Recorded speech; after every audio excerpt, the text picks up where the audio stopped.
خود نہیں کہہ رہا محبوب آپ فرما دو. کیوں کہہ رہا ہے پروردگار؟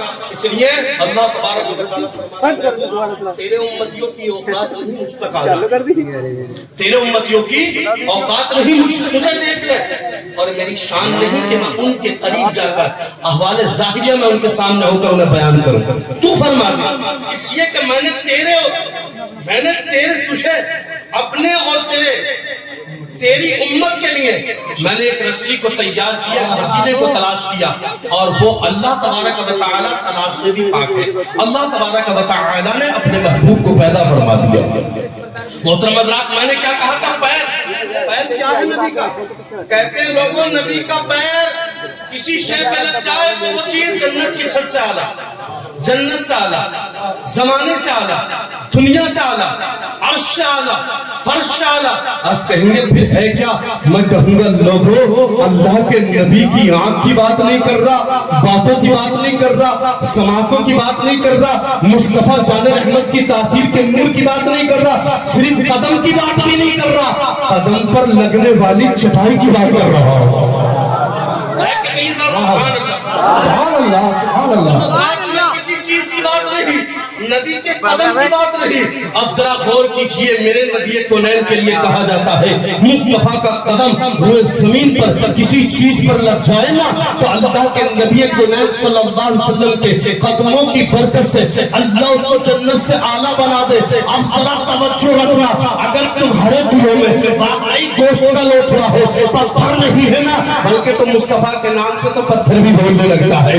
آقا کریم کے نام پر تو، اور میرے نبی کا نام تو اتنا پیارا ہے لوگوں، اگر پتھروں میں لے لیا جائے نا تو مصطفیٰ کے نام پر محترم حضرات سماعت کر کے، یعنی اللہ کے نبی کا نام سن کر پتھر بھی رونے لگتا ہے.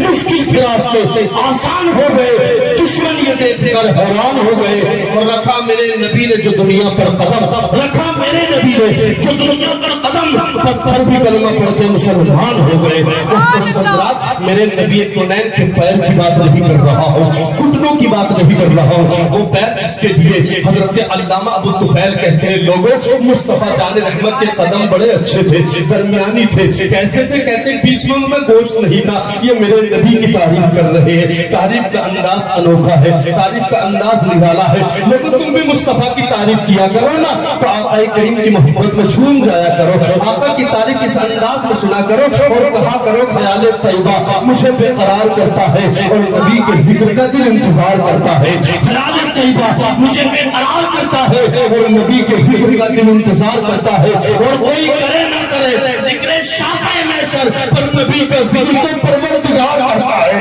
محترم حضرات، تم بھی مصطفیٰ کی تعریف کیا کرو نا، اس انداز میں کیا کرو کہ آقا کریم صلی اللہ علیہ وسلم کے لیے اس انداز میں تعریف کہا کرو کہ یا رسول اللہ آپ کے قدموں کی برکت اتنی ہے. ابو طفیل کہتے ہیں مصطفیٰ کے قدموں کے یہ جو نیچے کا حصہ ہے اس پر گوشت تھوڑا کم تھا، مگر مصطفیٰ کی ہتھیلیوں پر گوشت بھرپور تھا. آقا کی انگلیاں پتلی، اور محترم حضرات پتلی سے مراد پتلی ایسی نہیں بلکہ اس سے مراد ہتھیلیوں کے مقابل میں پتلی. ہتھیلیوں پر اللہ نے گوشت کو رکھ دیا ہے. مصطفیٰ جان رحمت کے اس ذکر کو کیا. امام نصفی تو یہاں تک کہتے ہیں لوگوں نبی نے تمہیں ویسے پیدا کیا، ہمیں ویسے پیدا کیا اور مصطفیٰ کو انوکھے انداز میں بنایا ہے. میں نے پوچھ لیا امام نصفی کیا بات کر رہے ہو کہ اللہ کے رسول کو الگ بنایا؟ تو امام نصفی کہتے ہیں ہاں تمہیں بنایا تو اللہ نے اور انداز سے. مصطفیٰ کی باری آئی، اللہ نے جب زلفوں کو بنایا تو اللہ نے جنت کی کستوریوں سے بنایا ہے. محترم حضرات یہ مصطفیٰ ہے. مصطفیٰ صرف توجہ تو کر لیجیے، امام نصفی کی روایت تک پہنچ گیا ہوں. اگر واقعی دل میں محترم حضرات دل موجود ہے، گوشت کا لوٹھڑا ہے تو لہج جائے گے، ایمان میں نکھار آ جائے گا. محترم حضرات علماء اکرام کی بھی توجہ چاہوں گا، یہ بہت بڑے محدث گزرے ہیں، امام نصفی ان کا نام ہے. یہ بیان کرتے ہوئے لوگوں ہمیں بھی اللہ نے بنایا، مصطفیٰ کو بھی بنایا ہے، مگر طریقہ الگ ہے، انداز الگ ہے. آج کہہ دیتے ہیں صاحب سرکار کو بھی ایسے بنایا، ہمیں بھی ایسے بنایا. صاحب سرکار کے بھی قدم میں کہتا ہوں لوگوں مصطفیٰ کی شان کو سمجھو. اللہ نے کتنا دیا قرآن پڑھو، اللہ نے کتنا دیا حدیثیں پڑھو. کہتے ہیں مصطفیٰ تو صاحب غریب تھے، میں کہتا ہوں میرا نبی غریب تھا. قسم خدا کہ میرا نبی غریب نہیں تھا. ایمان کو چھیننے کی سازشیں ہو رہی ہے. نبی غریب نہیں تھے، مصطفیٰ مفلس نہیں تھے. بتائیے ہمارا تمہارا نبی غریب تھا. قسم خدا کہ ہم دیں گے تو کیا دیں گے؟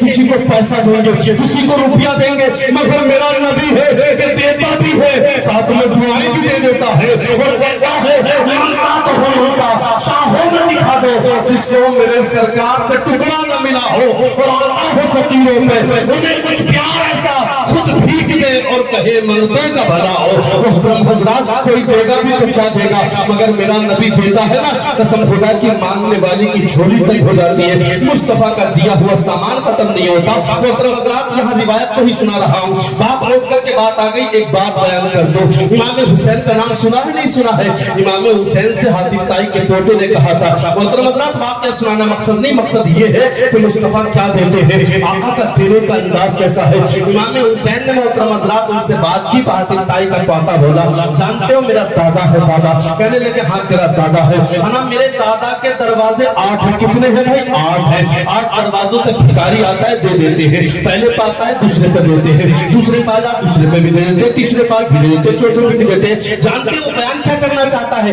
میرا دادا اتنا سخی ہے کہ کوئی مانگنے والا آئے نا, کتنا بھی مانگ کر چلا جائے, دوسرے دروازے سے آتا ہے تو میرا لٹاتا نہیں, میرا دادا دے دیا کرتا ہے. کیا سمجھے آپ؟ سمجھ رہے بات کیا سمجھے؟ وہ یہ سمجھ لینا چاہتا ہے حاتم طائی کا پوتا کہ میرا دادا اتنا سخی ہے کہ ہم بھیک دیں تو دینے کے بعد اب وہ بھکاری دوبارہ ابھی تو دی تھی تجھے, ابھی تو تجھے بھیک ہم نے دی تھی. تو جانتے کیا دے رہا ہو کہ میرا دادا ایسا نہیں کہتا ہے. 8 دروازے لگا دیے تھے اور 8 پر کوئی آتا تو میرا دادا خالی نہیں عطا کر دیتا. امام حسین رضی اللہ تعالیٰ نے فرمایا کہنا کیا چاہتا ہے, کہیں تیرا مقصد اہانت رسول تو نہیں ہے؟